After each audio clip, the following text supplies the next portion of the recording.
Based on that story only, the government of India has banned the diclofenac. And how many animals you are administering the diclofenac, and especially if you administer diclofenac also, how much dose you are going to administer. That's also another thing. And what may be the muscle residue, and what are all the causes of the deaths of the vultures in India is totally different from that of the Pakistan episode. In India, the cause of death of the vulture is morely attributed to the pesticides residues, the reduced hatchability of the chicks especially, and non-availability of the food to the vultures. That's the reason. But the government of India, some person sitting there, they read some papers from the Pakistan and they banned the diclofenac.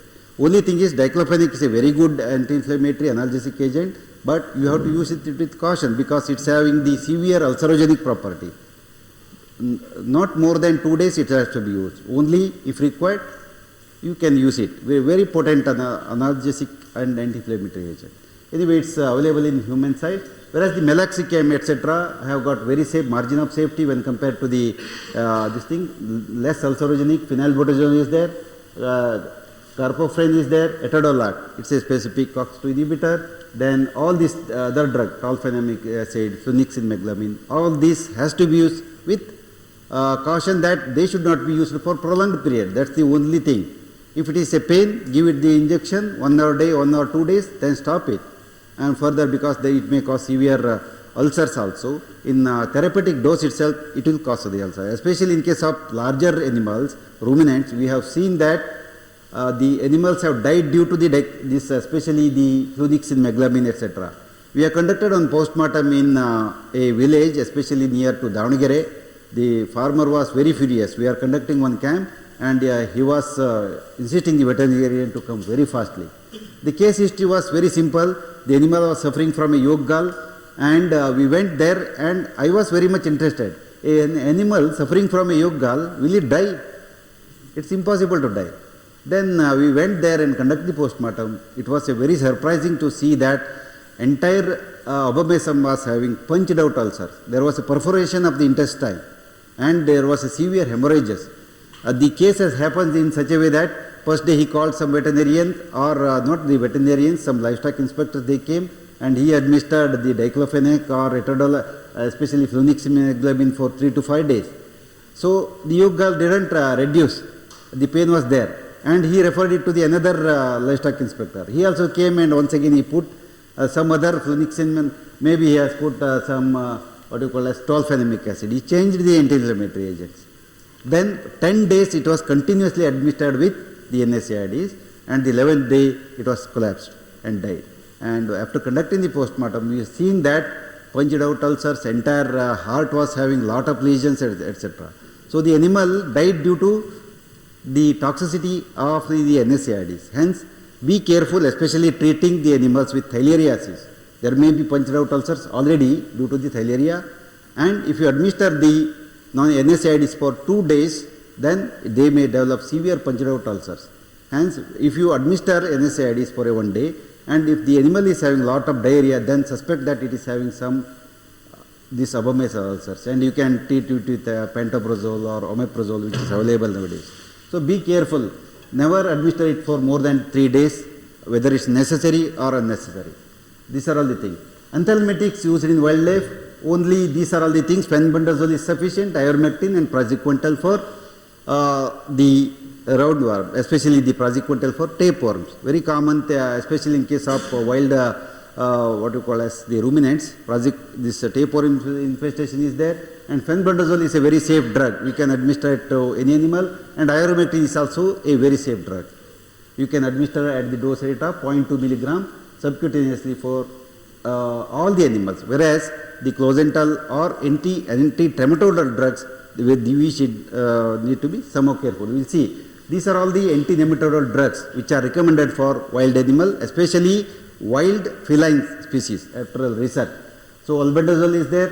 It should not be administered in pregnant animal. Fenbendazole is the most safest anthelmintic that can be administered to the animal, and having very less what you call as toxicity. Lavamisole can also be used. Ivermectin can also be used very safely. Then the parental palmoid and mebendazole can also be used, especially the deer, calves, etc. Whereas the fenbendazole can be used in all the animals at the dose rate of 5 milligram per kg. Whereas the anti-cystodal drugs like tapeworms, we can use the praziquantel very safely. Then the fenbendazole is also effective to some extent, but not effective as praziquantel is concerned. So praziquantel can be used as 8 milligram, especially the spot-on preparations are also there, oral preparations are also there. Whereas for trematodes, once again the praziquantel is also a drug of choice. Trematodal, maybe some of the flukes, especially the flukes are very common in case of elephants. So we can use it with the praziquantel or the clozentel. Clozentel is little more toxic when compared to the praziquantel. You can go for the praziquantel. The cost is very high, but the wild animals, they can afford it with less toxicity. Then protozoa, maybe some diarrhea or other thing, then you can go for the metronidazole or sulfadimethoxin with the recommended dose. Then ectoparasiticides, once again ivermectin, fipronil is one of the best agents, especially if fleas are there, then you can use for this thing. Whereas the flumethrine, imidacloprid, moxidectin and imidacloprid preparations are coming. They are recommended agents by some of the wildlife research institutes. They recommend this thing. Yes, this is the simple thing what a veterinarian can know, especially about the wild animal treatment is concerned. That enough is may be sufficient. Tomorrow Dr. Kshama may add to my lecture which are all the drugs, any other than this thing. And now I will come with very commonly occurring toxicities, especially in the wild animals. Of course, it's poisoning is an emergency always in case of the large animals, and also the malicious poisoning is very common thing in case of zoo animals. The attendants may have some aggressiveness towards the administrators, and many poisonings, especially in zoos, have been encountered. And accidental poisoning may also occur, contaminated feed sources, etc. Sometimes non-target wild animal may also be unintentionally poisoned as scavenger carcasses containing very high concentration of some of the poisoning. And whenever there is a poaching, the farmers or the villagers, they intentionally put some of the poisons in the meat, etc. Then there is a chance of the poisoning, and we need to treat such cases. So common poisoning in wild animals are all these things. Pesticide poisoning is there.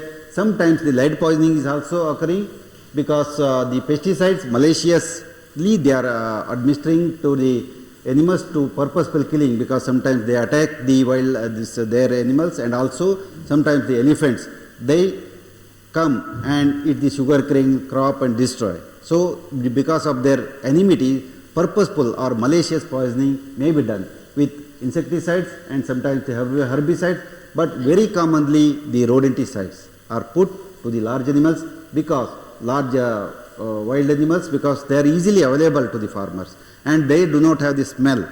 Whereas the pesticides, maybe OPC, OCC, synthetic pyrethroids, all do these got a very repellent odor, and usually they will not consume. Whereas the lead poisoning occurs in scavenging birds, especially lead birds, because the most of the industries, effluent, they are led to the fishing tackle, etc. Then animal exposed, they drink this water and succumb to the toxicity.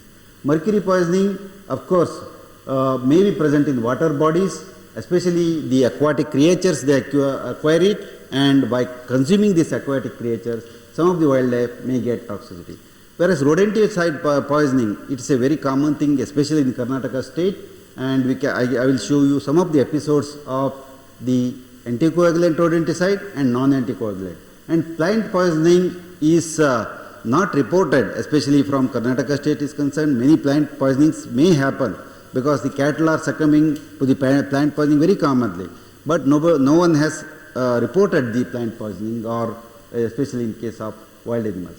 And apart from this one, the botulinum poisoning or toxicity, which is called by the Clostridium botulinum, is also very common in case of the large ruminants, especially the wild ruminants. Oil spills, sometimes the marine environment can coat the animal's fur or the feathers and leading to the poisoning. Some incidents of that. Heavy metal poisonings are also there, industrial pollutants, etc. Then algal toxins may also happen.